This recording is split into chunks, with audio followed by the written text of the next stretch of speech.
I want to tell you about the best night of my relationship and the worst night of my relationship. They were the same night. I had been with Maya for 11 months, long enough to know she was the one I wanted to introduce to my mother. That is not a small thing in my family. My mom is the standard. She is the measuring stick. If she approves, it means something. If she doesn't, you already know what you need to know. I had planned that dinner for 3 weeks, reserved a table at a restaurant my mom loved, drove 40 minutes to pick Maya up so she wouldn't have to take the train, bought her flowers, not roses, the kind she actually liked, because I had paid attention. The dinner was perfect. My mom loved her. Maya was warm, funny, exactly herself. I sat across that table and watched the two most important women in my life laugh together, and I thought, this is it. This is what it's supposed to feel like. I found out in the car on the way home. But first, some context. My name is Jordan. I was 27 when this happened, working in finance. Junior level, long hours, not where I wanted to be yet, but moving in the right direction. The kind of job where you are always aware of how far you still have to go, which keeps you hungry even when you're tired. I had met Maya at a friend's rooftop birthday. She was easy to talk to. The kind of easy that feels rare because most people are performing in social situations and she just wasn't. She had opinions. She pushed back on things. I respected that immediately. 11 months in, we had built something that felt real. She had a key. I knew her sister's name and her complicated relationship with her dad and her coffee order and the movie she watched when she was sad. That is not nothing. That is a year of paying attention. She also had Instagram, which in itself is not a problem. But she had a following, not huge, a few thousand, and with that came a certain kind of attention she was used to receiving, and I would come to understand, not entirely uninterested in giving back. I had noticed it peripherally. Comments she laughed off. A name that came up once and then disappeared. The way she angled her phone slightly away from me when she was scrolling, which I registered and then immediately told myself meant nothing. But that night, the dinner night, the good night, I wasn't thinking about any of that. I was thinking about my mom's face when Maya made her laugh. I was thinking about the drive home and how good everything felt. I was not thinking about her phone. Anyway, we were about 15 minutes from her apartment. She was in the passenger seat, shoes off, telling me something funny. Her sister had texted her. Good energy, easy energy. The kind of car ride where nobody needs to fill the silence because the silence already feels comfortable.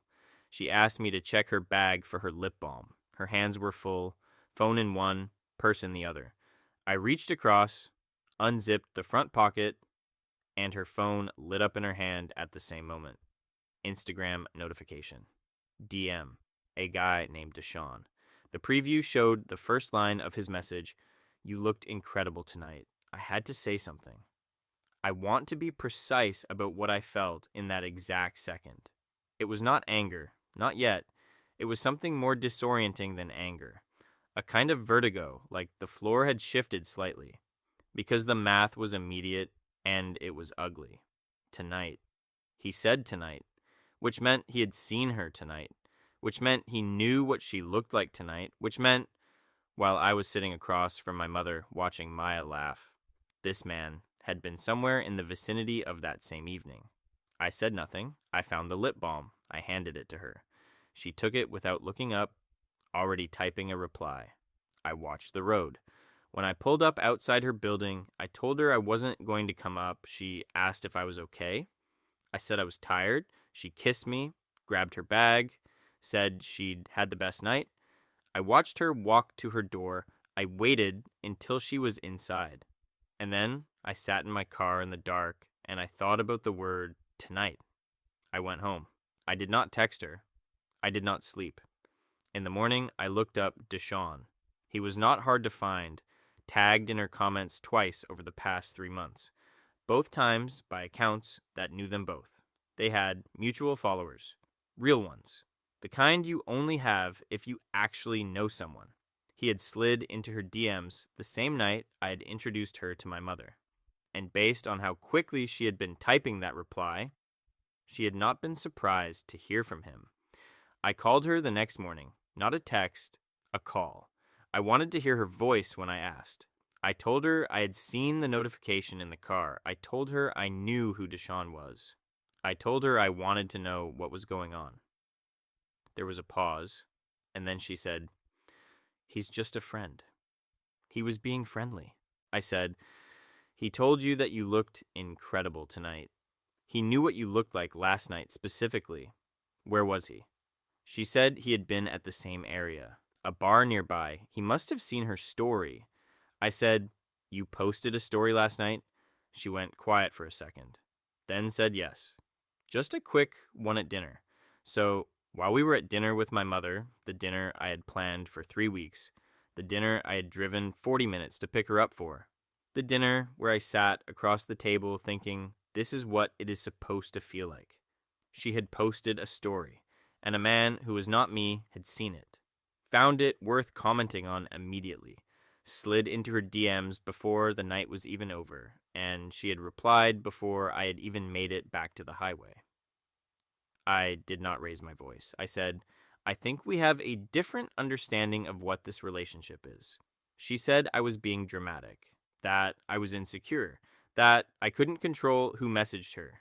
I said, "You're right, I can't. But I can control what I do next." I hung up. I blocked her on everything before she could call back. Not out of anger, out of clarity. I had said what I needed to say. There was nothing left to discuss. 2 years after that phone call, I was at Sunday dinner with my mom, which I still do every week, because some things do not change. And she asked about Maya. Not maliciously. She had liked her. She just wanted to know. I told her briefly what had happened. My mom listened. And then she said something that I think about a lot. She said, "The right woman will never make you feel like you have to compete for her attention at your own dinner table." She was right. And I had known it that night in the car. I had known it the moment I felt that vertigo. I had just needed a minute to trust what I knew. Maya texted me 8 months after I blocked her. A new number, which tells you everything you need to know about how that ended. She said she missed me. Said she had made a mistake. Said Deshaun had turned out to be nothing. I read it. I did not reply. Not because I was punishing her. Because the man she was texting no longer existed. The version of me that drove 40 minutes to pick her up, that planned 3 weeks for a dinner, that sat in a dark parking lot processing the word tonight, that man had been replaced by someone who simply had too much going on to look backwards. And that replacement was the whole point. Sometimes the universe is not subtle. Sometimes it hands you the information you need in the clearest possible way, at the worst possible moment, so that you cannot ignore it, so that you have to deal with it right then. That night in the car was the universe being very clear with me. And the only question that mattered was what I did next. If you are sitting in a car right now, metaphorically or literally, and something just became very clear to you, here is what I want you to do. Don't ignore it. Don't talk yourself out of it. Don't give it another 11 months of your life and your energy and your Sunday dinners.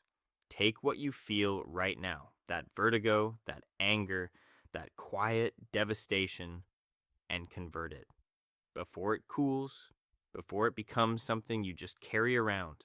He slid into her DMs the night I introduced her to my mom, and it was the best thing he ever did for me.